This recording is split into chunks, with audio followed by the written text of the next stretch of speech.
Ma question s'adresse à Monsieur le Premier ministre. Je voudrais revenir sur un incident qui s'est déroulé en fin de semaine dernière au Sénat, ou plus exactement à l'extérieur du Sénat, au lendemain de la fin du Congrès des maires, et qui nous semble grave pour le respect de nos institutions. Après avoir écouté les discours, nos élus locaux ont dressé un bilan implacable. Le compte n'y est pas. Les maires ont l'habitude d'agir. Ils agissent quotidiennement sur le terrain pendant que le président gesticule solennellement depuis l'Élysée. Quand le Sénat travaille à mettre de l'huile dans les roulages de la République, le gouvernement répond par des déclarations et des tweets mettant de l'huile sur le feu par des raccourcis malvenus.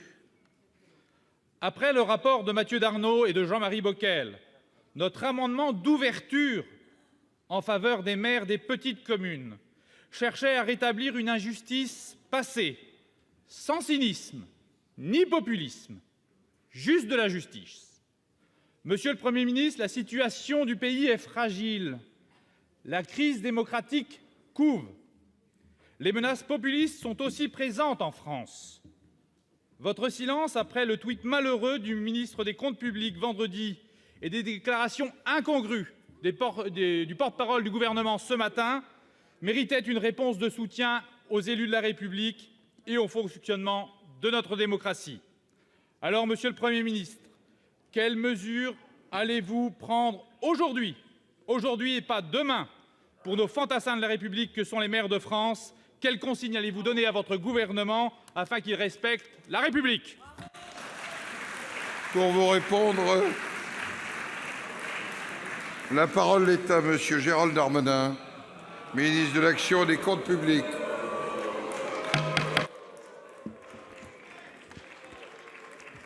Monsieur le Président, Mesdames et Messieurs les sénateurs, Monsieur le Premier ministre m'a autorisé à vous répondre, Monsieur Bachere, puisqu'il me semble être légèrement concerné par votre question.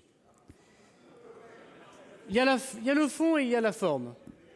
Permettez-moi d'abord de revenir sur ce qui est sans doute le plus important, en tout cas quand on est dans la littérature, c'est le style. Est-ce que, pour ma part, j'aurais dû être au Sénat vendredi? Même si Olivier Dussopt me représente et représente dignement, sans doute. Aurais-je dû être à ma place au banc? Cela aurait permis sans doute d'avoir gardé la même réponse sur le fond qu'une réponse négative. Où étais-je? Dans ma commune, c'est vrai, à accueillir 2 ministres pour parler d'un grand projet de rénovation urbaine, parce que, je le dis bien volontiers,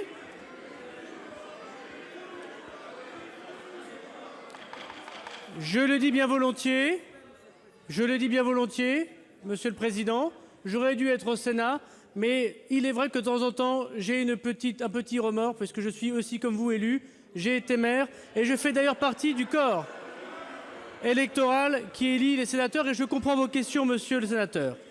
Et donc il est vrai, si je puis me permettre, parce que j'ai apprécié la façon dont nous avons des relations, monsieur le sénateur, comme beaucoup ici, il est vrai qu'au lieu de faire des tweets, il vaut mieux dire en face les choses. Vous avez raison.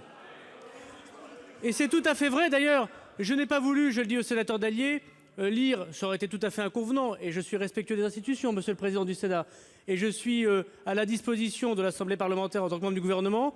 J'aurais pu aussi lire les très nombreux tweets d'attaques personnelles auxquels j'ai eu droit, non pas avant-hier, mais depuis 1 an ou 1 an et demi, et je ne l'ai pas fait parce que vous avez raison, il faut élever le débat.